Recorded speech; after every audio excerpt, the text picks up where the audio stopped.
Muy bien, y ahora vamos con Vanessa Robles, quien se encuentra en las calles Malecón y Tomás Martínez en el centro de Guayaquil, en donde ya se concentran simpatizantes del candidato ganador Daniel Noboa. Vanessa, ¿ya celebran la victoria? De hecho, sí, María Isabel, acá hay toda una celebración en el centro de la ciudad. Los simpatizantes se han tomado la calle Malecón entre Luzuriaga y Tomás Martínez para expresar esta alegría por lo que consideran estos resultados preliminares presidenciales, ya con el 90% de actas validadas. Acá en medio de gritos, trompetas, con banderas, en alusión al movimiento, celebran esta victoria virtual de quien es el presidente más joven de la historia del Ecuador. 3 carriles del centro de Guayaquil están cerrados, prácticamente solo funciona el del extremo izquierdo, con el que avanzan los vehículos con dificultad en medio de esta celebración, aquí en los bajos del edificio del Banco del Litoral. Ellos guardan la ilusión de poder ver a Daniel Noboa. Ahora mismo sabemos que se encuentra en Olón, sin embargo acá, donde tras los resultados de la primera vuelta se refirió y compartió con sus simpatizantes, en este mismo lugar se han venido a congregar quienes están dentro de esta militancia. Bastante euforia, bastante festejos, hay mucha algarabía en el centro de Guayaquil. Están desde las 6:30 de la tarde y las celebraciones continúan.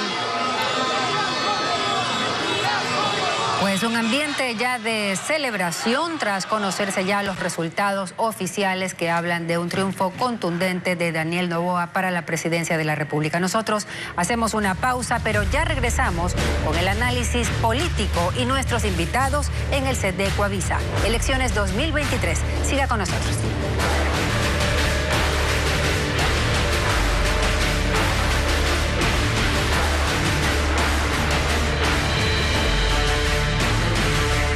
A esta hora nos acompañan nuestros panelistas, la magíster Stephanie Macías, analista política y especialista en estrategias de comunicación y crisis, y el ingeniero Paul Palacios Martínez, columnista de Diario Expreso y empresario nacional. Les damos la bienvenida y gracias por acompañarnos aquí para hacer el análisis político en esta noche electoral. Stephanie, hablemos ahora de que hay un nuevo elector. ¿Cómo se puede definir el perfil de este nuevo votante que ha elegido entre dos figuras nobles en el escenario político nacional?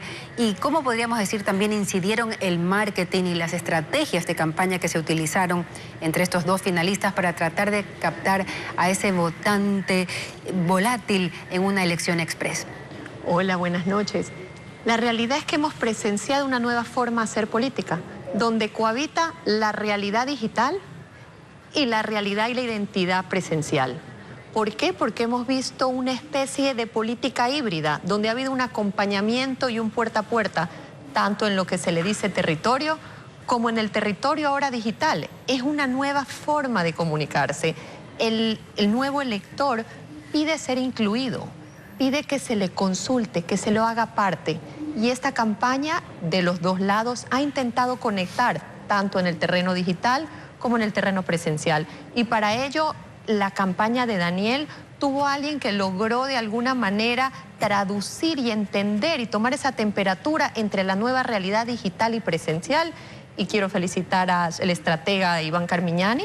3 veces logró con Álvaro llegar a la segunda vuelta y hoy es uno de los artífices de esta comunicación dinámica. Pero sobre los candidatos per se, Paul, ¿se puede decir que la candidatura de Luisa González se desinfló? ¿Qué fue lo que la debilitó luego del debate en que parecía haber remontado a su contendor? ¿Fueron los errores tácticos de su círculo íntimo o el hecho simple de que representaba el pasado?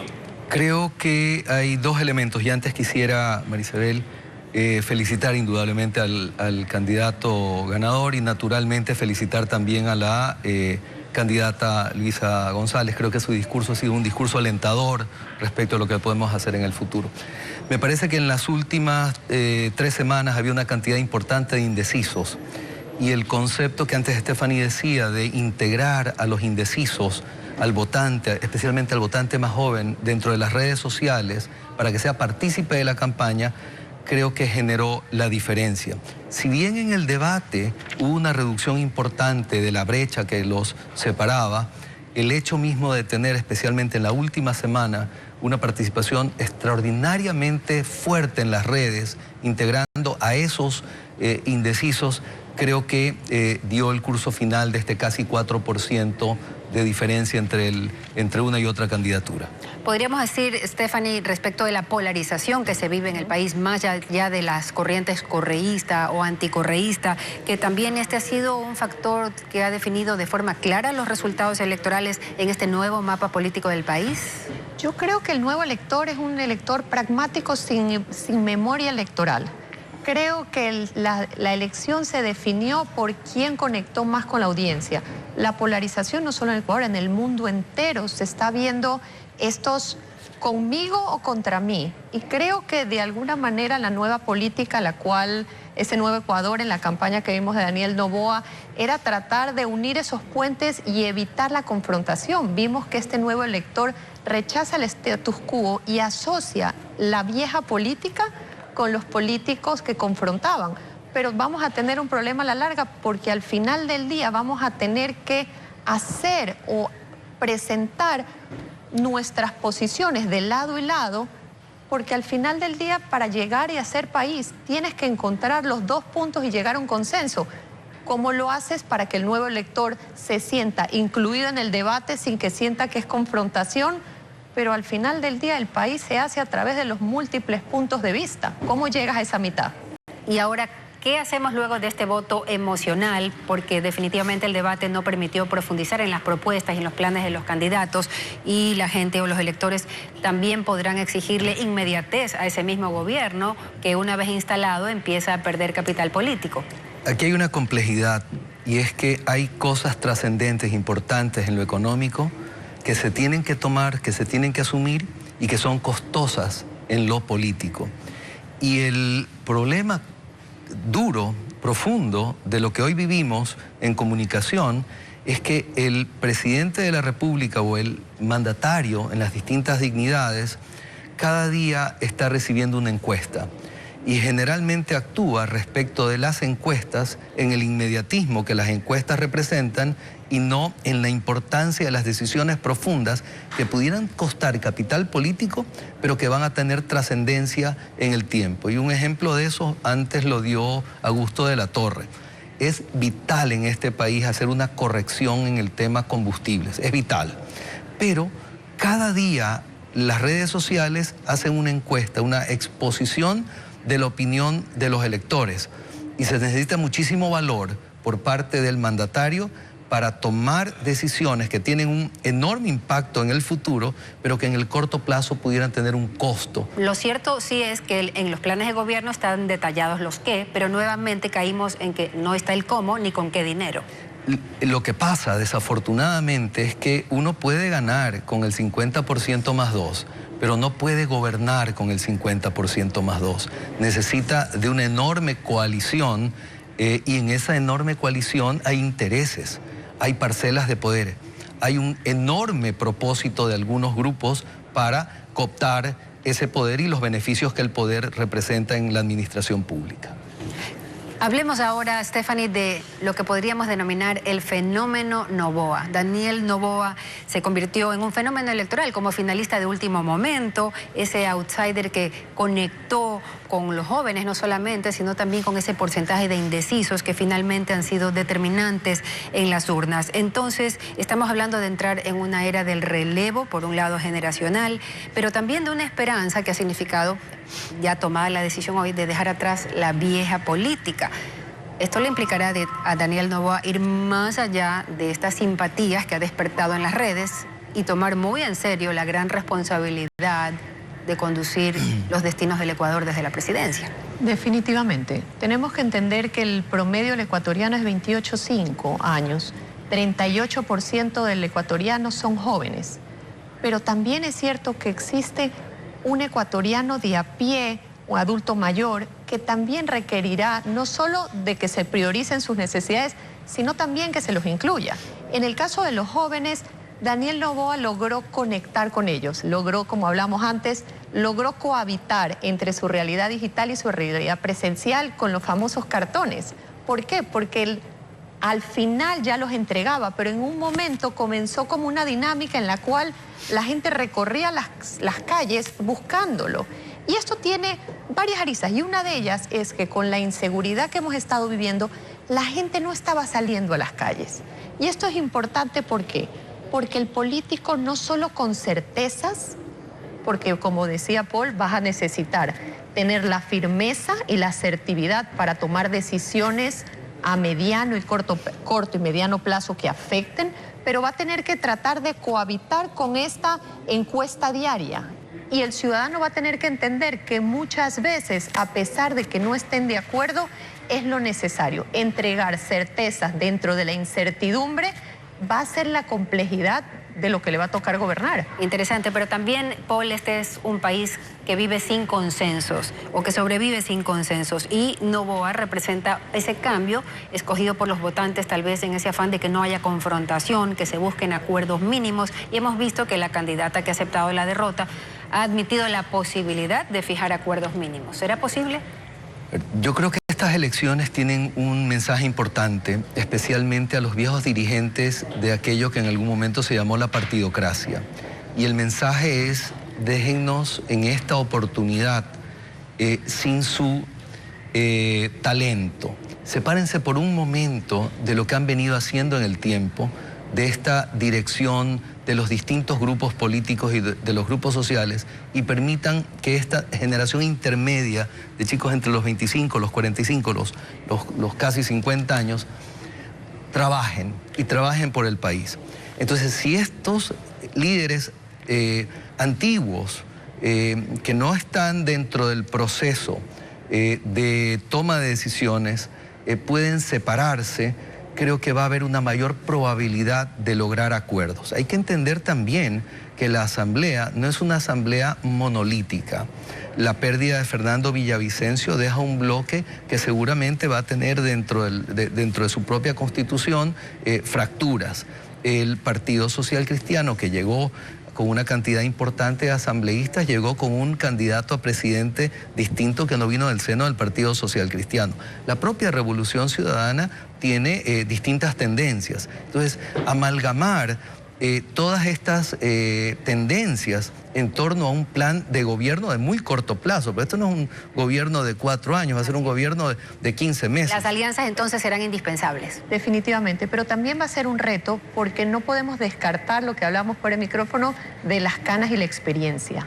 El hablar de una nueva política también incluye invitar a políticos tradicionales, a gente, tenemos gente en los ministerios, en muchísimos lugares en los cuales tiene la experiencia y puede aportar hasta esta nueva visión.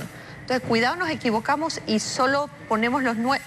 Creo que debemos generar un consenso donde se incluyan a todos los que estén capacitados para hacerlo. Recordemos lo que hemos hablado en su momento sobre la democracia y los números que hablaba Latinobarómetro, sobre que la mayoría de la población todavía acepta y respalda la democracia, pero estaría dispuesto a ver hacia un costado a gobiernos autoritarios si esto les resuelve los problemas. Entonces, eso implica hablar entonces de gobernabilidad, que es lo que hay que buscar. Vamos a hacer una pausa aquí en este debate tan interesante y les pedimos seguir conectados con nuestra señal para hablar más de gobernabilidad y también un tema que preocupa a los ecuatorianos: la inseguridad.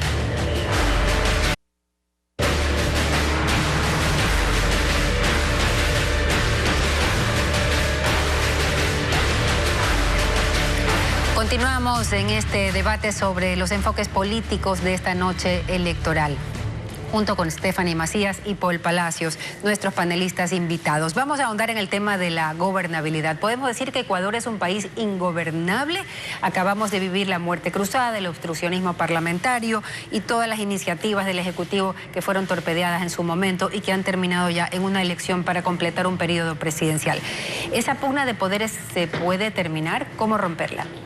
Hay un momento en la historia del país, en la historia moderna del país, donde el país estuvo alineado alrededor de un solo objetivo, y ese momento fue el 27 de enero de 1995, cuando el país se puso de pie para impedir la agresión del Perú. Hoy, gracias a Dios, países hermanos hemos firmado la paz. Hoy estamos en guerra y esta es una de las cosas complejas que la sociedad, cada habitante de este país debe entender. Tenemos dos guerras. La primera y más fuerte es la guerra contra el crimen organizado. Y en esa guerra no podemos dejar de pelear como país alrededor de un líder que amalgame el interés de todas las personas. El interés de todas las personas es vivir en paz y vivir seguros. Y la segunda guerra es la guerra económica, para generar empleo, porque la forma en la que a largo plazo o al mediano plazo podemos sacar a los chicos, a los jóvenes y darles una oportunidad es generar creíblemente empleo. Y en ese sentido, me parece hay tres problemas básicos. El primer problema tiene que ver con el entorno, la sociedad en sí.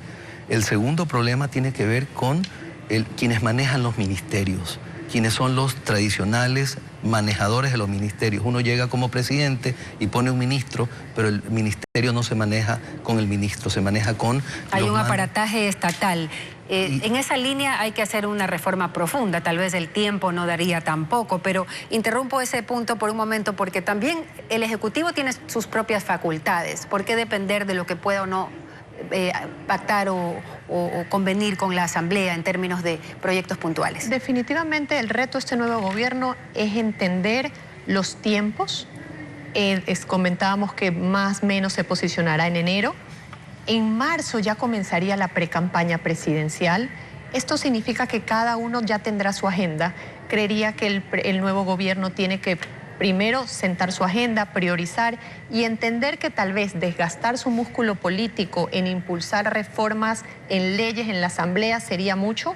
Creería que entrar a un análisis de la normativa por institución y por ministerio para poder entender y a través de esas normativas ir avanzando hacia el camino que el nuevo gobierno quiere plantear. Y por medio de la consulta popular también, creo que va a tener que analizarlo dependiendo de... Pero recordemos que el gran reto de este gobierno es que tiene 18 meses y una campaña y un nuevo electorado que está cansado de las elecciones. Llevamos 2021, 2023 locales y ahora es un electorado y una ciudadanía que ya está desgastada con la política. Entonces, pero el país también requiere de una tregua política. ¿Es posible lograr eso? Creo que sí. Para mí el tema crítico es cuánto está dispuesto el presidente Noboa a sacrificar su capital político si es que tiene alguna aspiración en el año 2025, si es que él está dispuesto a jugársela, y ese jugársela significa tomar medidas que se van a ver en el tiempo y no inmediatamente y que quizás en el corto plazo puedan causar una forma de dolor a la sociedad. Entonces, creo que vamos a ir resolviendo problemas. Fijar metas ante el peor momento nacional. Pero, Marisabel, si es que lo que queremos simplemente es el tiktokeo o las redes sociales que probablemente me llevaron al poder, entonces no vamos a hacer cambios profundos en la sociedad que la sociedad necesita en este momento. Justamente hablemos de uno de los clamores ciudadanos, Stephanie, la escalada de violencia que vive el país. El ciudadano de a pie pide a gritos que se combata el crimen organizado. Esto no es un país de guerra entre bandas y es una prioridad para el gobierno de transición. ¿Qué podría hacer? Creo que debe tener un programa integral, no solo para la erradicación de la delincuencia, sino para entender lo que pasó con el fenómeno después del COVID. Debe generar una reinserción también estudiantil. Muchos chicos no regresaron al colegio post-COVID porque los padres y las familias entendieron que estos chicos que ya no estaban yendo al colegio les estaban ayudando a salir adelante en términos económicos. Tenemos que hablar, para erradicar delincuencia también tenemos que hablar de reinserción de los chicos a las academias, hablar de un poco de cómo vamos a capacitar a estos chicos para insertarlos en el mundo laboral. Volvemos a los jóvenes. Los jóvenes tienen que capacitarse, tienes que tener un proyecto interesante para que puedan salir a trabajar. Esto, de nuevo, la delincuencia, por supuesto, es un problema, pero viene de la mano con problemas sociales importantes que tienen que ser abordados. Vivimos una pandemia social, se ha dicho, ¿no? Y el Ecuador tiene una serie de problemas que también son transnacionales y que demandarían apoyos internacionales. ¿Qué más se podría hacer en este tiempo? Este problema surge indudablemente de la demanda. Y luego hay una derivación del crimen organizado hacia otro tipo de actividades, pero relacionadas con el narcotráfico. De este problema no vamos a salir solos, no podemos salir solos, no tenemos los recursos ni tenemos la experiencia para salir solos. Y si no aceptamos el hecho de que países desarrollados nos ayuden, sin que eso significa para lo que alguna gente cree que es perder la soberanía. Para mí perder la soberanía es mucho más triste cuando alguien no puede subirse a un bus si no tiene que previamente pagar una vacuna. Y la justicia contaminada, la crisis carcelaria, muchos temas que se quedan en carpeta. Y no hemos hablado de un tema que ya el tiempo se nos va, pero el impacto del fenómeno del niño en la administración del presidente Noboa. Hay un montón de cosas, pero ojalá, pues yo por lo menos le deseo la mejor de la suerte, pues nuestra suerte también. Y es el momento del país en el que no solamente las instancias de gobierno, sino todos los sectores y gremios deben unirse alrededor de estos grandes objetivos nacionales que en definitiva queremos para el bienestar de toda la población. Gracias a nuestros invitados, Stephanie Macías, Paul Palacios, por estar aquí con nosotros y haber tenido también la paciencia de esperar este momento. Pero seguimos aquí en la cobertura electoral. Vamos a una pausa y regresamos.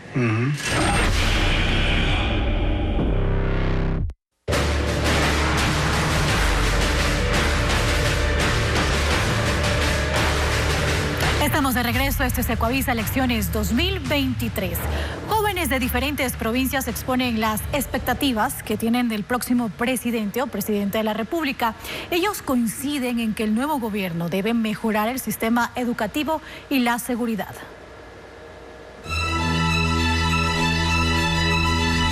Es muy fundamental el hecho de que mantengamos la salud y la educación como prioridad. Que refuerce la seguridad en el país, ya que estamos pasando por un índice de violencia muy alto. Limpiar el sistema judicial porque lastimosamente existe mucha corrupción. Haya más inversión en el sector seguridad y que nuestros servidores policiales tengan equipamiento de armamento nuevo.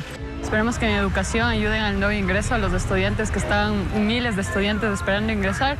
Es necesario que los agricultores tengan acceso a créditos a una tasa baja y a un tiempo muy amplio.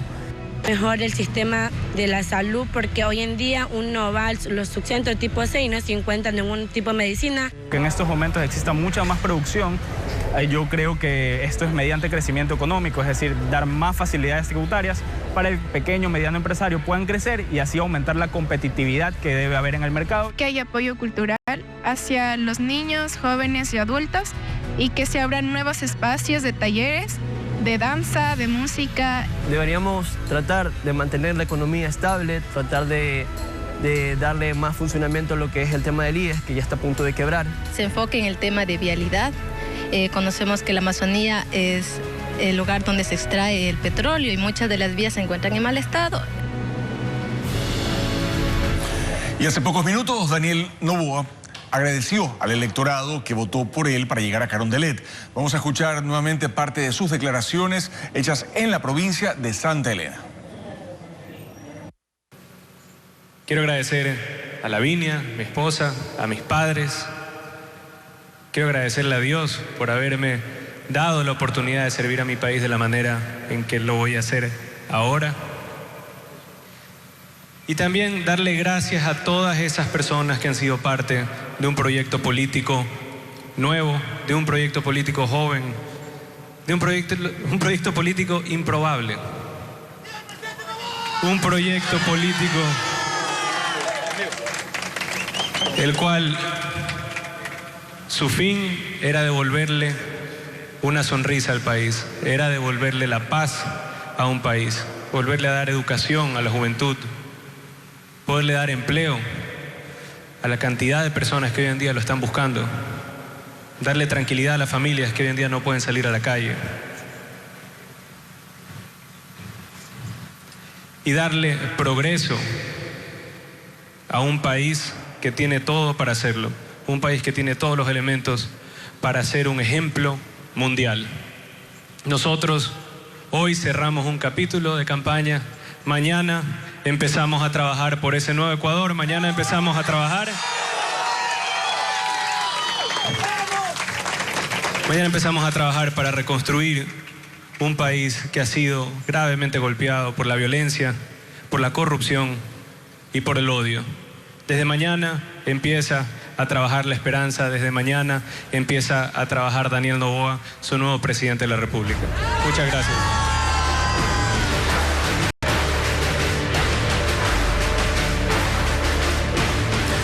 De 21:03. Vamos a revisar nuevamente los resultados del Consejo Nacional Electoral, que por cierto ya va en un proceso de escrutinio mucho más avanzado. El 96.15% de actas escrutadas hasta el momento a escala nacional. La tendencia es irreversible y se ha mantenido. Le da el triunfo a Daniel Noboa como el virtual ganador de estas elecciones presidenciales de segunda vuelta. Tiene el 52.23%, mientras que Luisa González se mantiene con el 47.77%. Voy a reiterar, escrutado el 96.15%, prácticamente a casi nada de llegar ya al 100% de votos escrutados hasta ahora. Daniel Noboa de Acción Democrática Nacional, 52.23%, y Luisa González de la Revolución Ciudadana, 47.77%. Reiteramos resultados oficiales que nos proporciona el Consejo Nacional Electoral. Pedro. Sí, Juan Carlos, revisamos ahora un tuit, un mensaje del presidente de la República, Guillermo Lasso, al presidente electo Daniel Noboa. Le dice en su cuenta de ex lo siguiente: estimado Daniel, presidente electo de Ecuador, mi felicitación por haber aspirado a servir a los ecuatorianos desde el sitial más alto al que puede aspirar un ciudadano. Hoy nuestro país te ha dado la confianza de dirigirlo, un altísimo honor sobre el que deseo tengas el mayor de los éxitos. Será un gusto recibirte el día martes en el Palacio de Carondelet. Desde ya debemos empezar el proceso de transición para que conozcas más a fondo la situación del Ecuador en lo económico, social y seguridad. Felicitaciones. Nuestra democracia se hace más fuerte, ha dicho el presidente Guillermo Lasso hace unos minutos en un mensaje dirigido al presidente electo Daniel Noboa. Mientras tanto, también compartimos el tuit de la Embajada de Estados Unidos. Felicitamos a Daniel Noboa por su elección como el próximo presidente del Ecuador y resaltamos el compromiso de los ecuatorianos con la democracia durante este proceso electoral. Los Estados Unidos continuará cooperando con el gobierno del presidente Lasso durante la transición. Esperamos trabajar con la administración entrante de Daniel Noboa para seguir avanzando en nuestras prioridades compartidas en materia de seguridad, desarrollo económico inclusivo, gobernabilidad y medio ambiente. Nuestros países comparten desafíos y prioridades urgentes. Estamos comprometidos con nuestra relación duradera.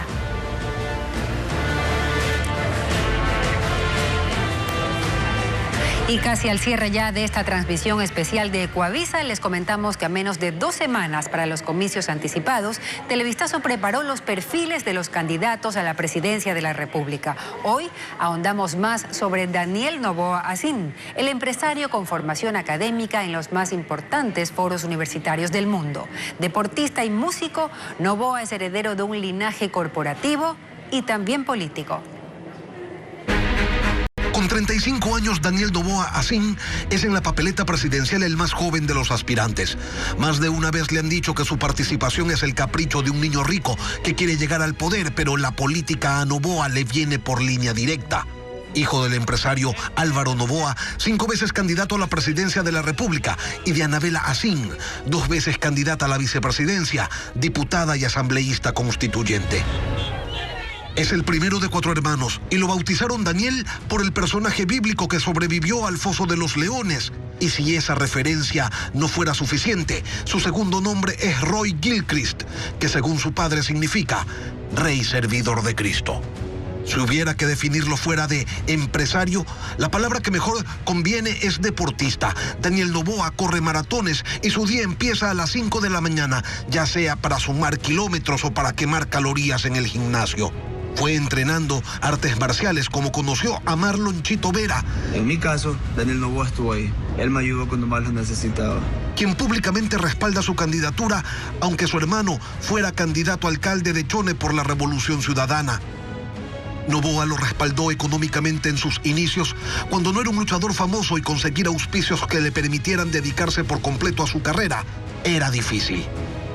El deporte lo llevó a conocer a su esposa, la nutricionista e influencer Lavinia Balbonesi, con quien tiene un hijo. Se llama Álvaro, como el abuelo. Es su segundo matrimonio. Del primero nació su hija Luisa, quien tiene 4 años.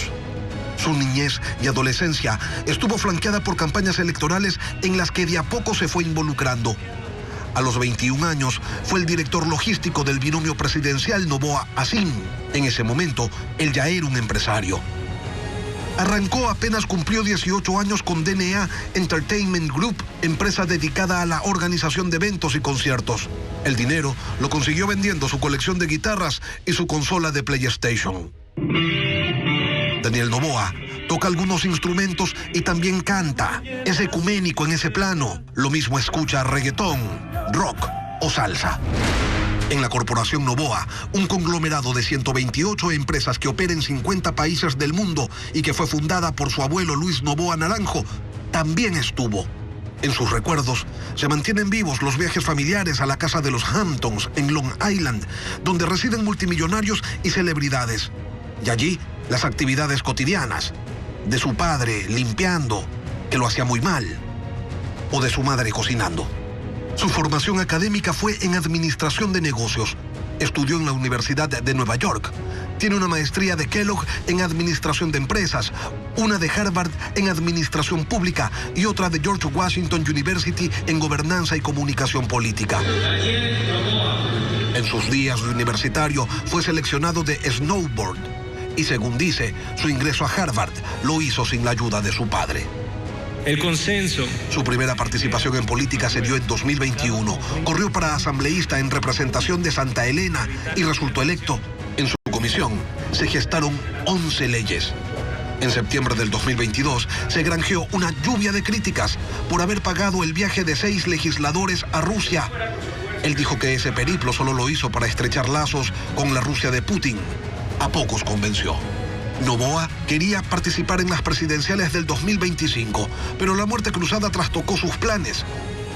Tienen el poder de darle el voto a una persona que genere empleo, genere seguridad. Bien, amigos, finalizamos esta transmisión especial en domingo de elecciones, reiterando que Daniel Noboa es el virtual ganador de estas elecciones de segunda vuelta. Marisabel. Así es, Pedro, y más del 90% de actas escrutadas hasta el momento, según los datos reflejados por el CNE, le dan el triunfo al candidato de Acción Democrática Nacional. Gracias, amigos, por su fiel sintonía. Se trata del presidente más joven en la historia del Ecuador, quien ha mencionado en sus primeras declaraciones después de conocer los resultados que su trabajo iniciará inmediatamente mañana. A todos ustedes les agradecemos por su confianza en esta transmisión especial. Información verificada y actualizada en esta jornada histórica para el país, tras una segunda vuelta atípica desarrollada este 15 de octubre. Mañana más noticias sobre los resultados del balotaje desde las 5:55 horas. Gracias por habernos acompañado. Nos vemos en un próximo proceso electoral aquí por Ecuavisa.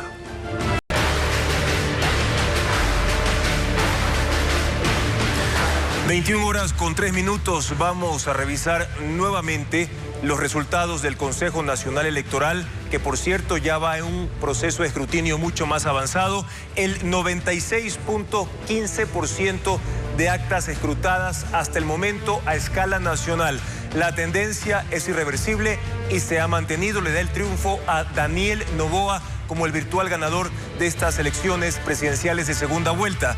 Tiene el 52.23%, mientras que Luisa González se mantiene con el 47.77%. Voy a reiterar, escrutado el 96.15%, prácticamente a casi nada de llegar ya al 100% de votos escrutados hasta ahora. Daniel Noboa, de Acción Democrática Nacional, 52.23%, y Luisa González, de la Revolución Ciudadana, 47.77%. Reiteramos resultados oficiales que nos proporciona el Consejo Nacional Electoral. Pedro. Sí, Juan Carlos, revisamos ahora un tuit, un mensaje del presidente de la República, Guillermo Lasso, al presidente electo Daniel Noboa. Le dice en su cuenta de ex lo siguiente: estimado Daniel, presidente electo de Ecuador, mi felicitación por haber aspirado a servir a los ecuatorianos desde el sitial más alto al que puede aspirar un ciudadano. Hoy nuestro país te ha dado la confianza de dirigirlo, un altísimo honor sobre el que deseo tengas el mayor de los éxitos. Será un gusto recibirte el día martes en el Palacio de Carondelet. Desde ya debemos empezar el proceso de transición para que conozcas más a fondo la situación del Ecuador en lo económico, social y seguridad. Felicitaciones. Nuestra democracia se hace más fuerte, ha dicho el presidente Guillermo Lasso hace unos minutos en un mensaje dirigido al presidente electo Daniel Noboa. Mientras tanto, también compartimos el tuit de la Embajada de Estados Unidos. Felicitamos a Daniel Noboa por su elección como el próximo presidente del Ecuador y resaltamos el compromiso de los ecuatorianos con la democracia durante este proceso electoral. Los Estados Unidos continuará cooperando con el gobierno del presidente Lasso durante la transición. Esperamos trabajar con la administración entrante de Daniel Noboa para seguir avanzando en nuestras prioridades compartidas en materia de seguridad, desarrollo económico inclusivo, gobernabilidad y medio ambiente. Nuestros países comparten desafíos y prioridades urgentes. Estamos comprometidos con nuestra relación duradera.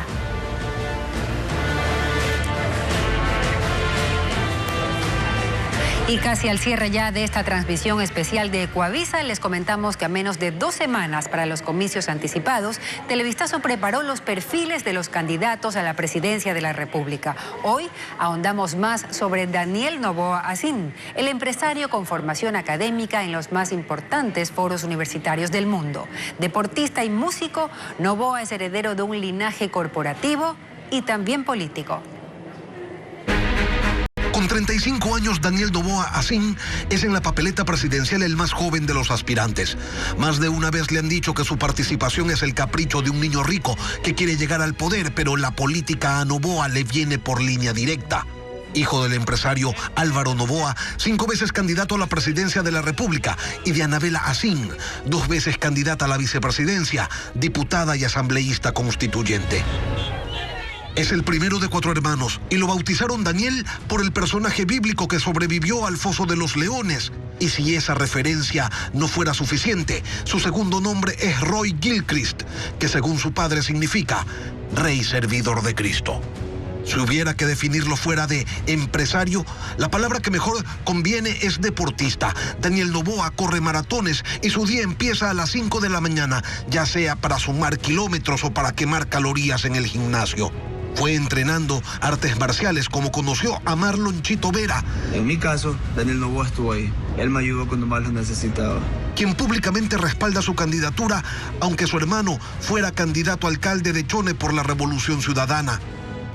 Noboa lo respaldó económicamente en sus inicios, cuando no era un luchador famoso y conseguir auspicios que le permitieran dedicarse por completo a su carrera era difícil.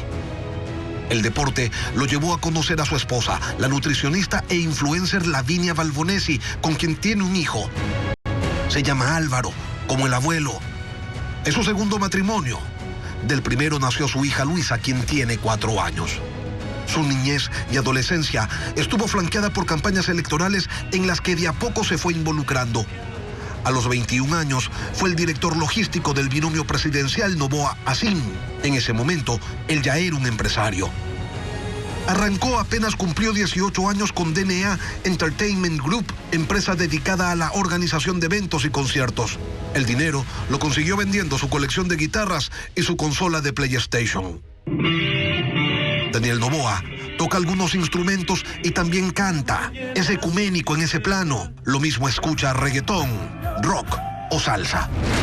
En la corporación Noboa, un conglomerado de 128 empresas que opera en 50 países del mundo y que fue fundada por su abuelo Luis Noboa Naranjo, también estuvo.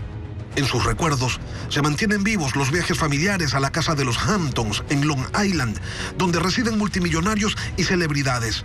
Y allí, las actividades cotidianas de su padre limpiando, que lo hacía muy mal, o de su madre cocinando.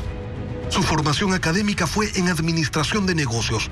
Estudió en la Universidad de Nueva York. Tiene una maestría de Kellogg en administración de empresas, una de Harvard en administración pública y otra de George Washington University en gobernanza y comunicación política. En sus días de universitario fue seleccionado de snowboard y, según dice, su ingreso a Harvard lo hizo sin la ayuda de su padre. El consenso. Su primera participación en política se dio en 2021. Corrió para asambleísta en representación de Santa Elena y resultó electo.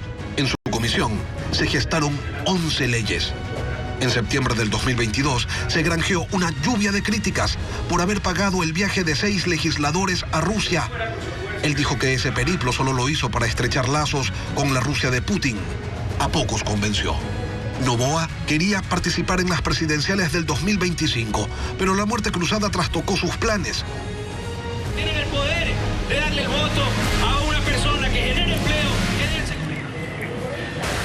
Bien, amigos, finalizamos esta transmisión especial en domingo de elecciones, reiterando que Daniel Noboa es el virtual ganador de estas elecciones de segunda vuelta. Marisabel. Así es, Pedro, y más del 90% de actas escrutadas hasta el momento, según los datos reflejados por el CNE, le dan el triunfo al candidato de Acción Democrática Nacional.